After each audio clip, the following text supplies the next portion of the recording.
ആദ്യം Shri doctor B Jayaraj, ഇപ്പോൾ ഇന്നലത്തെ ഹൈക്കോടതിയുടെ ഉത്തരവാണല്ലോ നിങ്ങൾ ആയുധമാക്കുന്നത്. പക്ഷേ അതേ സമയത്ത് തന്നെ 2017 കൊടിമര നവീകരണത്തെക്കുറിച്ച് അതിനുശേഷം അഡ്വക്കേറ്റ് കമ്മീഷണർ, അത് ഹൈക്കോടതി തന്നെ നിയോഗിച്ചിട്ടുള്ളയാളായിരുന്നുവല്ലോ, അദ്ദേഹം ഹൈക്കോടതിയിൽ റിപ്പോർട്ട് നൽകിയതാണ്. അതിൽ സ്വർണത്തിൻ്റെ കൃത്യമായ കണക്കുണ്ടായിരുന്നു. അതിലെങ്ങും ഇത്തരമൊരു തിരിമറി നടന്നതായി അഡ്വക്കേറ്റ് കമ്മീഷണർ പറയുന്നില്ല. പിന്നെ എങ്ങനെയാണ് ഇത്തരത്തിൽ വലിയ അളവിൽ സ്വർണം നഷ്ടപ്പെട്ടിട്ടുണ്ട്, ഭക്തർ നൽകിയ സ്വർണം കാണാതെ പോയിട്ടുണ്ട് എന്നൊക്കെ ആധികാരികമായിട്ട് പറയുന്നത്? ഇത് അന്വേഷണത്തിന്റെ ദിശ UDF-ലേക്ക് തിരിക്കുവാനുള്ള നീക്കമല്ലേ?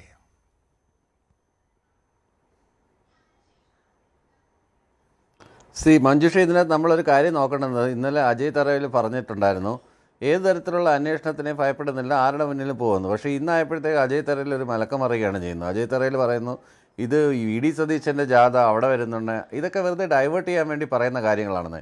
ഇതിനകത്ത് ഈ കണക്ക്, ഈ ഫീനിക്സ് ഗ്രൂപ്പ് കൊടുത്ത സ്വർണത്തിൻ്റെ കണക്ക് പറഞ്ഞത് സത്യമായിരിക്കാം, സത്യമാണെന്ന് തന്നെ ഇരിക്കട്ടെ. പക്ഷേ ഈ സിനിമാ താരങ്ങളും മറ്റുള്ളവരും കൊടുത്തതും അല്ലാതെ രസീതില്ലാതെ പിരിച്ച കണക്ക് എവിടെ പോയി? അതാണ് ഈ ചോദ്യം വരുന്നത്. ഇത് ഹൈക്കോടതി നിർദ്ദേശപ്രകാരമാണ് ചെയ്യുന്നത്.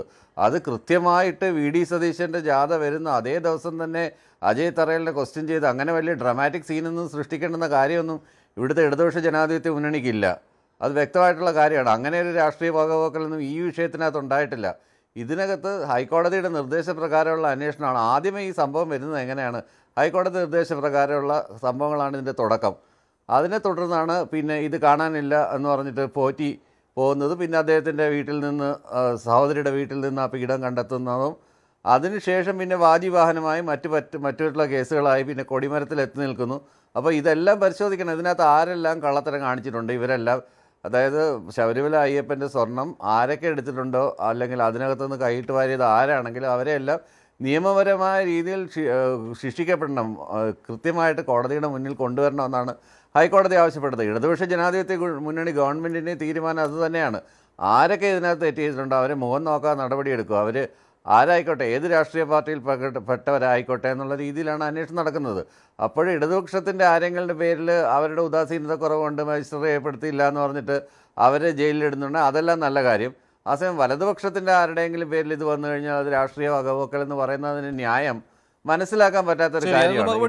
പ്രധാനമായിട്ട് പറഞ്ഞത് ഇന്ന് തന്നെ പല ചാനലുകളും അതിന്റെ വീഡിയോ കാണിക്കുന്നുണ്ട്. അതാണല്ലോ ഇന്ന് VD സതീശനും പറഞ്ഞത്. അത് തന്നെയാണ്. ഇത് അഡ്വക്കേറ്റ് കമ്മീഷണർ സാക്ഷ്യപ്പെടുത്തിയ ഒരു കാര്യമായിരുന്നു, അവിടെ കൊടിമര നവീകരണത്തിൽ ഉപയോഗിച്ച സ്വർണത്തിന്റെ കണക്ക്.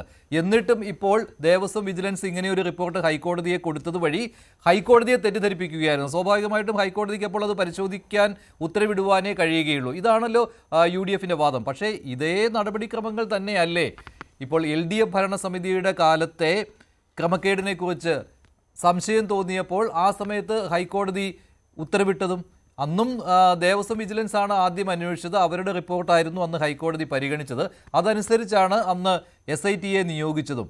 അപ്പോൾ ഈ സമയത്ത് രാഷ്ട്രീയ വേട്ട എന്ന് പറയുന്നതിൽ എന്തർത്ഥമാണെന്ന് സ്വാഭാവികമായിട്ടും CPM ചോദിക്കുമല്ലോ.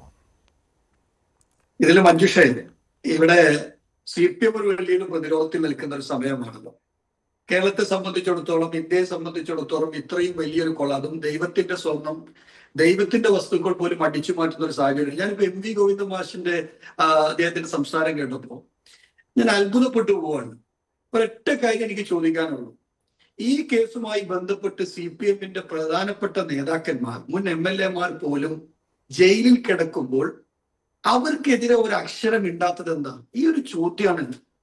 ഇത് കേരള സമൂഹം ചോദിക്കുകയാണ്. അവർക്കെതിരെ ഒരു നടപടിയില്ല, അവർക്കെതിരെ ഷോക്കോസ് നോട്ടീസ് ഇല്ല, അവർക്കെതിരെ രണ്ടുപേരും ഒരു സോഷ്യൽ മീഡിയയിൽ ഒരു പോസ്റ്റ് എഴുതിടാൻ പോലും തയ്യാറാകുന്നില്ല എന്ന് പറയുമ്പോൾ ഇവരെന്താ പറഞ്ഞുകൊണ്ടിരിക്കുന്നത്? ഇനിയിപ്പോ നേരത്തെ താങ്കൾ തന്നെ സൂചിപ്പിച്ചു, 2017 വളരെ വ്യക്തമായി ഹൈക്കോടതി നിയോഗിച്ച അഡ്വക്കേറ്റ് കമ്മീഷണർ തന്നെ ഈ കൊടിമരവുമായി ബന്ധപ്പെട്ട വിഷയം വളരെ വ്യക്തതയോടുകൂടി പറഞ്ഞിട്ടുണ്ട്. അപ്പൊ ഇത് എവിടെ എത്തിക്കുന്നു? കോൺഗ്രസിനെ ഇതിനകത്ത് എങ്ങനെയെങ്കിലും ഒരു പ്രതി ചേർക്കാൻ കഴിയുമോ? UDF ഭരണകാലത്തിലേക്ക് ഇതൊന്ന് ഡൈവേർട്ട് ചെയ്ത് കൊണ്ടുപോകാൻ പറ്റുമോ എന്നതാണ്. അതിന് ആദ്യം ഇവർ ചെയ്ത പണി എന്താ? ഈ ശബരിമല സ്വർണ്ണക്കൊള്ളയുമായി ബന്ധപ്പെട്ട് സോണിയാഗാന്ധിയെ കണക്ട് ചെയ്യാൻ ആദ്യം തീരുമാനിച്ചു. ആദ്യം മുകളിൽ നിന്നാ തുടങ്ങിയത്. ശ്രീമതി സോണിയാഗാന്ധിയുടെ ഒരു ഫോട്ടോ കണ്ട് ആ ഫോട്ടോ പറഞ്ഞിട്ട് ഒരു മന്ത്രി നിയമസഭക്കകത്ത് പറയാണ് സോണിയാഗാന്ധിയുടെ വീട് റെയ്ഡ് ചെയ്യണം. ഫസ്റ്റ്. രണ്ടാമത് പറഞ്ഞു അടൂർ പ്രകാശിന്റെ കൂടെ ഫോട്ടോ ഉണ്ട്, അടൂർ പ്രകാശ് ഫോട്ടോ എടുത്തിട്ടുണ്ട്. അടൂർ പ്രകാശിലേക്ക് അന്വേഷണം പോകണം. അദ്ദേഹത്തെ ചോദ്യം ചെയ്തു എന്ന് പറഞ്ഞു, ഒന്നും കിട്ടിയില്ല. ഇപ്പോ അവിടെ അടുത്തത് അജയ് തറിലേക്ക് എത്തിയിരിക്കുകയാണ്. ഇവരെ സംബന്ധിച്ചിടത്തോളം, CPM-നെ സംബന്ധിച്ചിടത്തോളം, നിങ്ങൾ ഈ വിഷയവുമായി ബന്ധപ്പെട്ട് ശബരിമല സ്വർണ്ണക്കൊള്ളയിൽ CPM, ഞാൻ 1000 വട്ടം ആവർത്തിച്ചു പറയുന്നു, സ്വർണം കട്ടവൻ ആരപ്പ, സഖാക്കളാണ് അയ്യപ്പ. ശരി, പക്ഷേ ഫാറൂഖ്, ഇവിടുത്തെ ഒരു പ്രശ്നം എന്ന് പറയുന്നത് ഇവിടെയും ഇപ്പോൾ ഈ സ്വർണ്ണ കൊടിമരത്തിന്റെ കാര്യത്തിലാണെങ്കിലും 2017 ഈ സ്വർണ്ണ കൊടിമരത്തിന്റെ നവീകരണം നടക്കുന്ന സമയത്ത് UDF-ന്റെ ഭരണസമിതിയായിരുന്നു. അവസാനം സ്വർണ്ണ കൊടിമരം ഈ ധ്വജപ്രതിഷ്ഠ നടന്ന സമയത്ത് അപ്പോൾ LDF സർക്കാരായിരുന്നുവെങ്കിലും നേരത്തെ നിയമിച്ച UDF-ന്റെ ഭരണസമിതി തിരുവിതാംകൂർ ദേവസ്വം ബോർഡിൽ തുടരുകയായിരുന്നു. അപ്പോൾ അവരുടെ കാലത്താണ് ഈ സ്വർണ്ണ കൊടിമരത്തിൻ്റെ പണികൾ നടന്നത്. അതുകൊണ്ടാണ് അന്ന് സ്വർണം അപഹരിച്ച കാര്യത്തെക്കുറിച്ചുള്ള അന്വേഷണം വരുമ്പോൾ സ്വാഭാവികമായും UDF-ന് നേരെ വിരൽ ചൂണ്ടപ്പെടുന്നത്. ഇവിടെ ദേവസ്വം വിജിലൻസ് അന്വേഷിച്ചപ്പോൾ ഈ പറയുന്നത് പോലെ ശ്രീ ഡോക്ടർ B. ജയരാജ് പറഞ്ഞതുപോലെ ഈ പിരിവിൻ്റെ കാര്യം വന്നിട്ടുണ്ട്. പണപ്പിരിവ് നടത്തി, അതുപോലെ തന്നെ സ്വർണം പല പ്രമുഖ വ്യക്തികളിൽ നിന്നും വാങ്ങിച്ചു, ഇതിൻ്റെ കണക്കില്ല എന്നുള്ളതാണ്. അപ്പോൾ സ്വാഭാവികമായിട്ടും അതേക്കുറിച്ച് അന്വേഷിക്കേണ്ടതല്ലേ? നേരത്തെ തുടക്കത്തിൽ നമ്മൾ പോകണം. സെപ്റ്റംബറിൽ ഈ ദ്വാരപാലക സ്വർണ്ണപ്പാളികൾ അതെന്തിന് ചെന്നൈയിലേക്ക് കൊണ്ടുപോയി എന്നുള്ള കാര്യമാണല്ലോ ആദ്യം അഡ്വക്കേറ്റ് കമ്മീഷണർ കോടതിയെ അറിയിച്ചത്. അതിൽ നിന്നാണ് ഈ തുടക്കമെല്ലാം ഉണ്ടായത്. അന്നതൊരു സംശയമായിരുന്നു. പിന്നീട് അത് വലിയൊരു സ്വർണ്ണക്കൊള്ളയുടെ വിവരങ്ങൾ പുറത്തു വന്നു.